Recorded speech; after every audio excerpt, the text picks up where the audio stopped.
दूसरों का साथ देना सीखें। पहले कुछ पन्नों पे मैंने लिखा था कि यदि आप अच्छा महसूस करना चाहते हैं, तो आपके लिए ऐसे लोगों के आसपास रहना कितना ज़रूरी है जो आपसे ज़्यादा सकारात्मक सोच वाले हैं, जिनकी ऊर्जा आपसे ऊंचे स्तर की है। अक्सर ऐसा देखा गया है कि यह एक बहुत ही अच्छा समाधान साबित होता है। लेकिन व्यवहारिक तौर पर देखें तो क्या जिन लोगों की ऊर्जा आपसे ऊंचे स्तर पर है, उनके आसपास रहने पर आपको कुछ नुकसान भी हो सकता है? हो सकता है कि उनको ऐसा लगे कि वे जब किसी ऐसे इंसान के आसपास होते हैं जो अच्छा महसूस नहीं कर रहा, किसी ऐसे के साथ समय बिताना जो सकारात्मक ऊर्जा के ऊंचे स्तर की तलाश में है, उसको नकारात्मकता की ओर ले जा सकता है। आप ऐसा तब महसूस कर सकते हैं जब आपका कोई दोस्त आपसे अपनी सारी परेशानियां साझा करता है और अचानक ही आप भी उदासी महसूस करने लगते हैं। यह एक संक्रामक रोग की तरह काम करता है। मैंने यह सबक यूनिवर्सिटी में रहते हुए तब सीखा था जब मेरे साथ रहने वाला मेरा एक साथी उस समय उदास रहने लगा था, जब उसकी गर्लफ्रेंड उससे रिश्ता तोड़कर चली गई थी। एक रात जब हम दोस्तों के साथ बाहर गए थे तो वह अपने ब्रेकअप से दुखी होने के कारण हमसे पहले अपने फ्लैट पर वापस आ गया।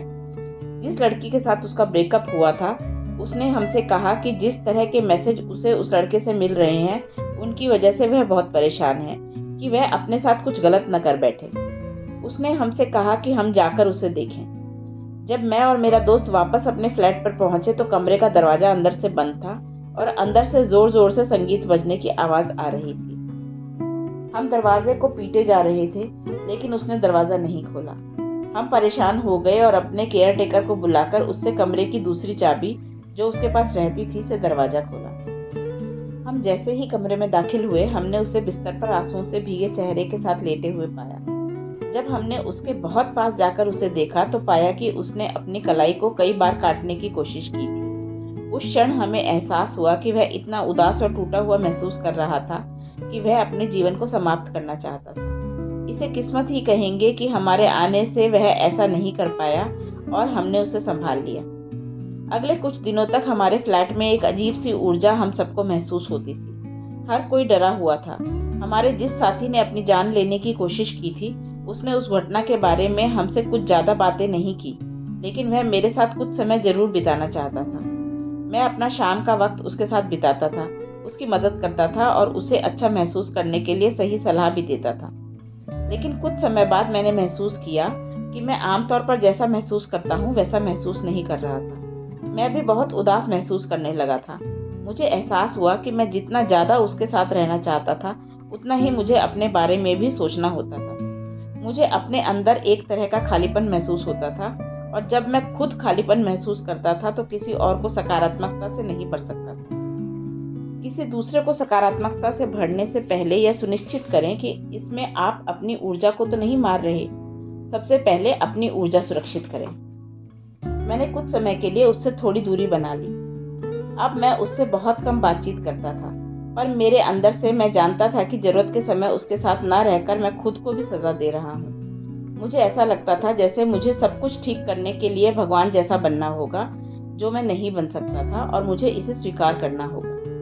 हालांकि मैं पहले ही बहुत छिन्न भिन्न हो चुका था और जानता था कि जब तक मैं खुद अच्छा महसूस नहीं करूंगा, तब तक मैं उसका साथ पूरी तरह से देने में खुद को सक्षम नहीं कर पाऊंगा। मैं उस स्थिति में किसी को आरामदायक महसूस करवाने का मात्र ढोंग करूंगा जब मैं खुद व्याकुल हूँ। जब मैंने स्थिति को ठीक से समझा तो मेरे साथ सब कुछ थोड़ा सामान्य हो गया और मुझे थोड़ी मन की शांति भी प्राप्त हुई। इसके फलस्वरूप मैं अपनी सकारात्मक ऊर्जा के स्तर को ऊपर करने में कामयाब रहा और पहले से अधिक सक्रियता के साथ उसकी मदद करने के लिए मौजूद रहा। यह घटना मेरे साथ बहुत साल पहले घटी थी और तब से लेकर अब तक काफी कुछ बदल चुका है। एक तो यह बदलाव आया है कि अब मेरे अंदर जागरूकता और समझ को लेकर पहले से अधिक गहराई आ गई है।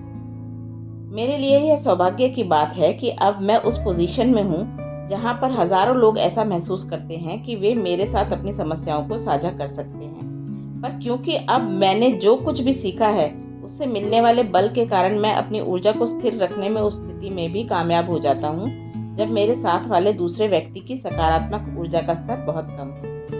इसमें भी अपवाद होता है और मैं अब भी सावधान रहता हूँ कि अपनी ऊर्जा को उन लोगों से सुरक्षित रखूं जो उसे खींचने की कोशिश करते हैं या उनकी मदद करने की मेरी चाहत को जानते हुए भी मुझे भला बुरा कहते हैं। यदि मेरी भावनात्मक अवस्था शुरुआत करने के लिए पर्याप्त तौर पर ऊंची नहीं होगी, तो मैं जानता हूँ कि किसी ऐसे की मदद की कोशिश में जो नकारात्मकता से घिरा है, मुझे भावनात्मक रूप से होने वाले प्रहारों को झेलना पड़ सकता है।